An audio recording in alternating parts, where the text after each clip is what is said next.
In a conversation among Filipino relatives, I cannot help but wonder why Filipinos are very fond of making acronyms just about everything, among other crazy stuff, of course. CR stands for comfort room, GTG means got to go, OA means overacting, as when somebody gets too nosy, and many others. But come to think of it, at times it helps us to remember a lot of things by using acronyms. And so, today, as I try to explain the season of Advent, I'd like to use this method. And I'd like to use the acronym into which the season Advent is in fact spelled A.D.V.E.N.T. And so allow me to explain what the season is all about by each letter of the word. What is it all about? Let us use the acronym and explain the season. A. A stands for anticipation. Advent comes from the Latin word adventus, meaning coming. Now, who's coming? Of course, we mean the coming of Jesus Christ. Well, this time, as he has already came to this world the first time around, the Advent season celebrates or looks forward to his second coming. Waiting is a very tedious thing to do. To many of us, it is hard to wait. When I was in the US, I would oftentimes avail this Black Friday rush. Together with a friend of mine, at some point we went to an outlet store to buy things for my niece. And for 50% off plus another 20% once you buy the items from midnight, well, who wouldn't grab the deal, right? But it wasn't easy as I thought. With the items I have with me, I have to queue for roughly 45 minutes. Mind you, 45 minutes is long. Then it dawned on me, was I crazy to wait that long, or was everybody crazy for that matter? But with a good motive, that is to please my niece, I think it was worth it. Advent calls us about earnest anticipation. Advent tells us of patiently waiting for Christ's second coming. Surely, it pays to wait. D. D stands for devotion. Yes, we earnestly wait for Him, for Jesus is coming. But our waiting should always be coupled with devotion. Come to think of it, why did God not give us the exact time of His second coming? I am sure if it is announced that Jesus would return tomorrow, our churches will be overflowing with people. But no, in His wisdom, He did not give the exact moment because doing so will make us vigilant for the time and not for the person of Jesus Christ. It will make us anticipate the moment and at the person coming at that very moment. Our focus will be on our watches and calendars instead of watching out and waiting for God. We are not ruled by fate or time. We are ruled, in fact, by Christ. And that is something that we should have realized when we celebrated the solemnity of Christ the King.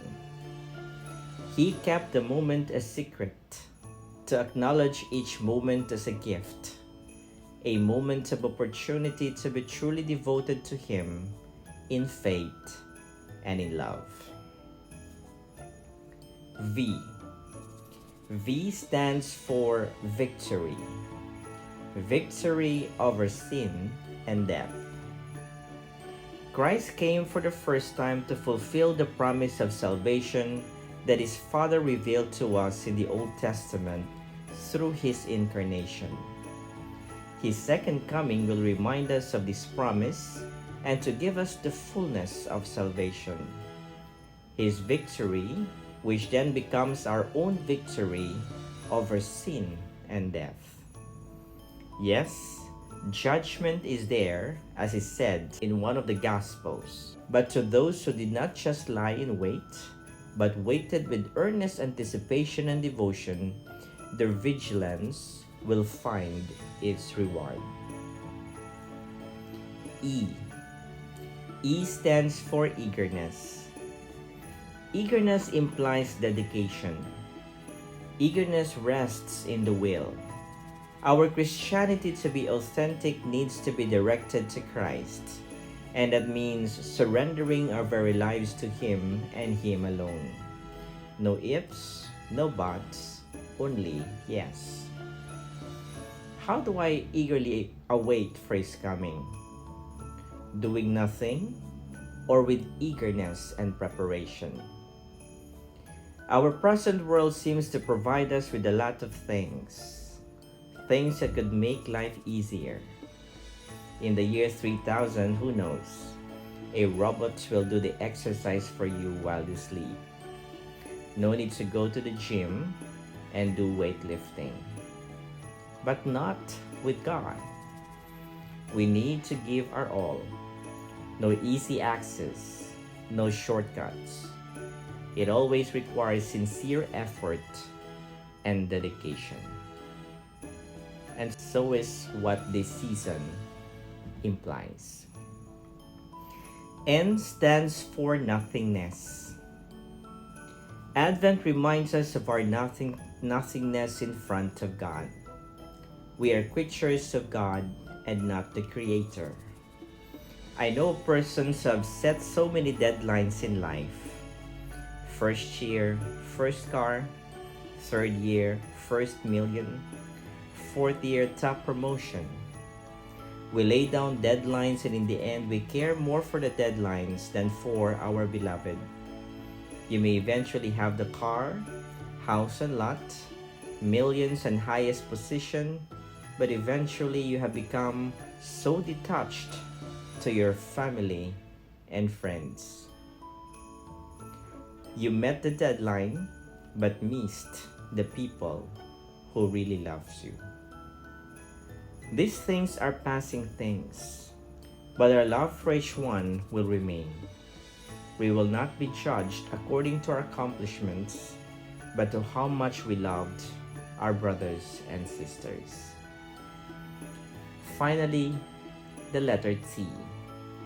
It means take time to pray. By praying means constant communication with God and recognition of signs that He has left among us: the sacraments, His church, the scripture, and sacred tradition. Prayer is the language that Jesus understands. So pray earnestly that in this season you'll find answers to the many pressing questions we seem to ask the Lord. Now, Advent, how can we forget? Anticipation, devotion, victory over sin and death, eagerness, nothingness, and taking time to pray. Out of this acronym, we can define Advent as a time of anticipation of the coming of Christ, with devotion to Christ who rose victorious over sin and death. And so we recognize our nothingness in His presence by taking time to pray. So Advent, the word may seem complicated, may seem hard to understand, but it is Advent, a word, a season that calls us to prepare, to anticipate, to slow down, to pray. God bless us all.